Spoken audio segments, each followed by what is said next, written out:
Assalamualaikum warahmatullahi wabarakatuh. Bagaimana kabarnya anak hari ini?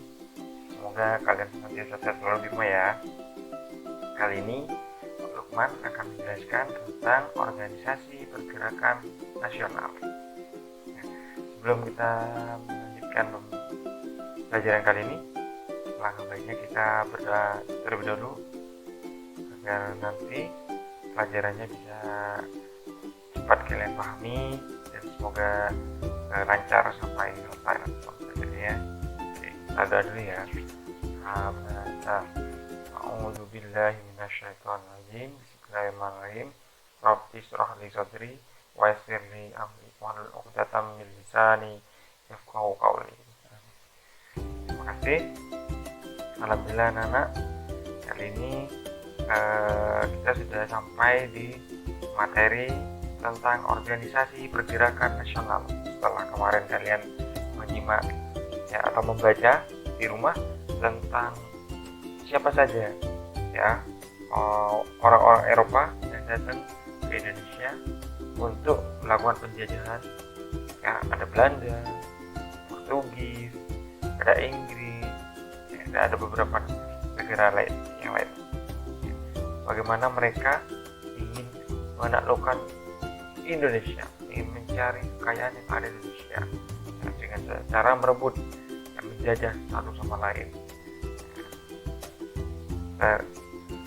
Tidak selamanya tertindas, tidak selamanya terjajah. Ya, kemudian warga Indonesia, terutama anak-anak mudanya, bergotong royong membangun organisasi pergerakan yang mana tujuannya untuk mengusir para penjajah dari negeri kita tercinta. Oke. Ya, tujuan pembelajaran kita kali ini adalah untuk mengenal, untuk mengetahui apa saja pergerakan-pergerakan nasional di Indonesia ini, ya, yang sehingga nantinya orang-orang Eropa itu, penjajah itu, kolonial itu terusir atau pergi ya, dari Indonesia sehingga Indonesia mengalami kemerdekaan. Ya. Pertama, pergerakan nasional muncul didorong oleh bangkitnya nasionalisme Asia. Ya. Di Asia itu, contohnya di Jepang, yaitu di Asia. Pada saat itu, bangsa-bangsa Asia mengakhiri imperialisme Barat. Ya. Mereka berhasil menaklukkan orang-orang Rusia, contohnya ya. Jepang itu perang melawan Rusia saat tahun 1905 ya, menang alhamdulillah ya. Membuktikan bahwa bangsa-bangsa di timur, bangsa-bangsa Asia juga dapat mengalahkan bangsa Barat dengan kekuatannya bangsa Barat ya, dengan teknologinya, dengan alat canggihnya mereka, senjataannya yang luar biasa. Mereka kalah juga ya oleh bangsa-bangsa timur ya. Nah, sejak itu semangat Indonesia melecut, anak-anak mudanya semangat untuk mengobarkan kemerdekaan ya. Terima, apakah berhasil atau tidak? Pemuda pelajar Indonesia berpikir mendirikan organisasi modern ya. Yakni ada beberapa organisasi ya, bisa kalian disimak atau lihat di bukunya. Tematik 5G juga ada ya. Lukman sekedar menjelaskan. Yang pertama, ada organisasi yakni Budi Utomo. Yang kedua, Serikat Dagang Islam SDI atau Serikat Islam, kemudian berubah nama menjadi Serikat Islam. Yang ketiga, ada Indisi Parti. Yang keempat, ada Perhimpunan Indonesia atau PI. Inilah organisasi yang didirikan oleh para pemuda-pemuda untuk mengusir para penjajah. Oke, kita bahas satu persatu ya dari Budi Utomo.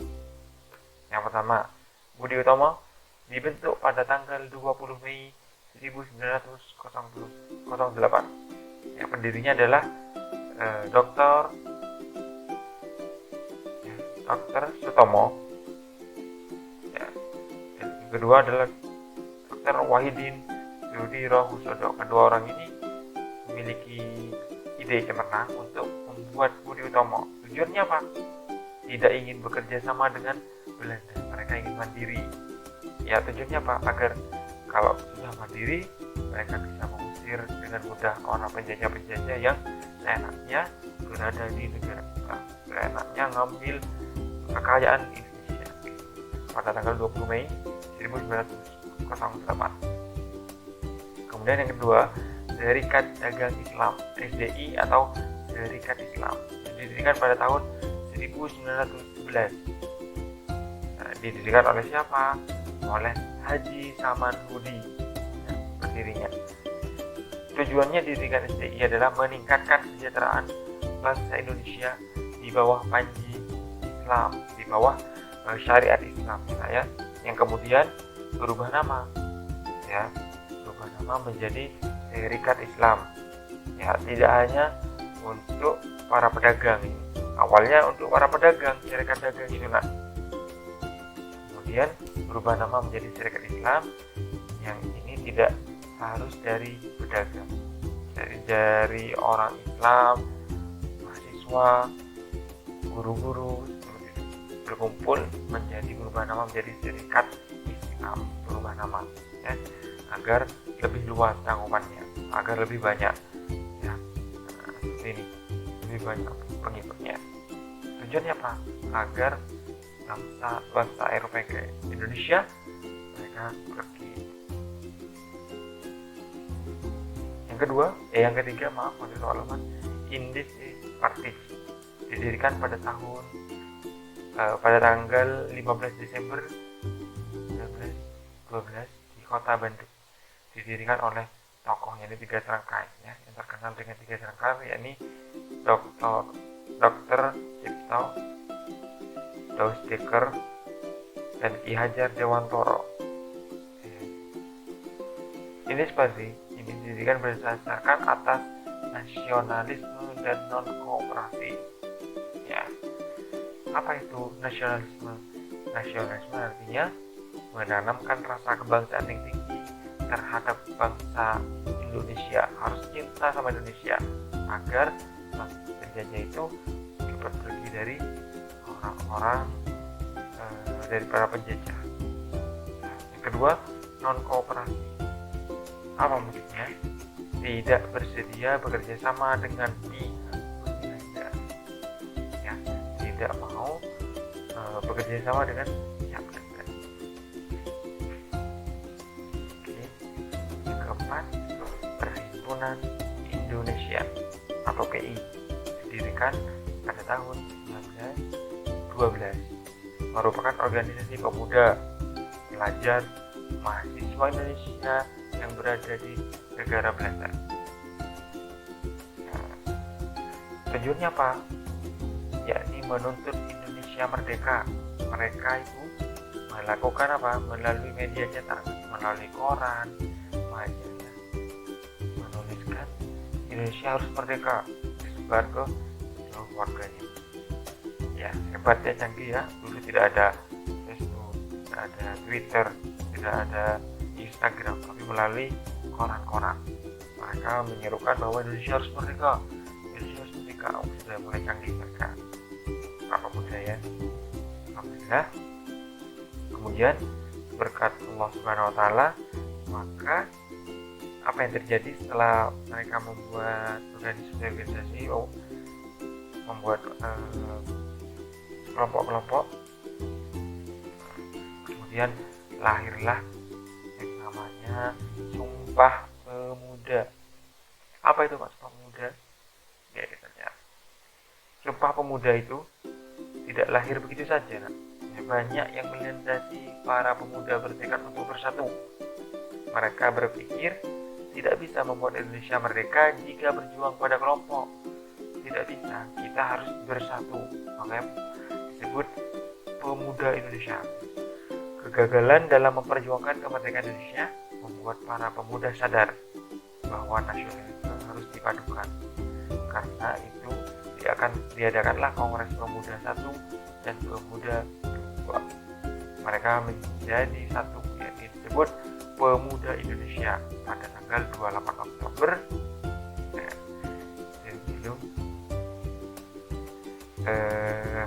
Indonesia merdeka, maka membuat Sumpah Pemuda.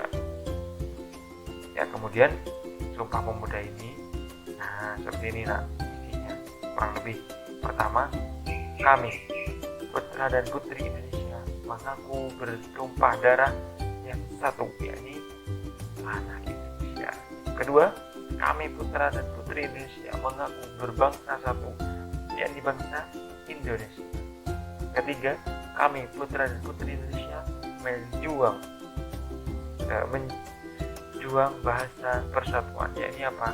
Memperjuangkan bahasa Indonesia, bahasa persatuan. Jakarta, 28 Oktober 1928. Sumpah Pemuda ini bukti otentik bahwa bangsa Indonesia ini ya telah dilahirkan 28 Oktober 1928. Proses kelahirannya bangsa Indonesia ini merupakan buah perjuangan rakyat dan karunia Allah Subhanahu wa taala, ya izin Allah, sehingga setelah tertindas mereka itu merdeka. Nah, ditunjukkan oleh Sumpah Pemuda ini. Bersatu maka para pemuda-pemuda Indonesia itu untuk memperjuangkan negara kita tercinta berkat Allah Subhanahu wa taala juga ya. Itu penjelasan Pak Lukman mengenai organisasi perjuangan saat dahulu sebelum kemerdekaan ya. Seperti para pemuda juga berjuang memikirkan bagaimana Indonesia ini bisa bersatu dan menang ya, gitu. Dan kalian bagaimana pemuda-pemuda saat ini, contohnya kalian mengisi kemerdekaan dengan cara belajar rajin, mencintai Indonesia, mencintai keragaman dan kebudayaan Indonesia. Jangan sampai kalian leha-leha, santai-santai, tidak mencintai Indonesia ya. Sebagai pemuda Indonesia harus rajin berjuang mengharumkan nama Indonesia di tingkat dunia, karena dengan olahraganya misalkan kalian bisa bulu tangkis, harumkan nama Indonesia dengan cara berjuang di bidang olahraga bulu tangkis, misalkan berenang, harumkan Indonesia dengan cara berenang, berjuang lomba berenang mengalahkan negara-negara lain ya. Misalkan dengan cara ikut olimpiade sedunia, seinternasional ya, mengalahkan orang-orang dunia yang lain, negara-negara lain. Seperti itu, mengisi dengan hal-hal yang positif. Bagaimana kalian itu anak muda harus berjuang, jangan leha-lehanya biar saja seadanya saja, tidak ya. Harus berjuang mengharumkan nama baik demi orang-orang dahulu yang menghargai, yang sudah berjuang bertekad untuk memerdekakan Indonesia. Itu saja dari Pak Guru. Jika ada yang ingin ditanyakan, kalian bisa menanyakan melalui pesan WhatsApp ke wali kelas masing-masing. Terima kasih Pak Guru, mohon maaf apabila ada salah. Assalamualaikum warahmatullahi wabarakatuh.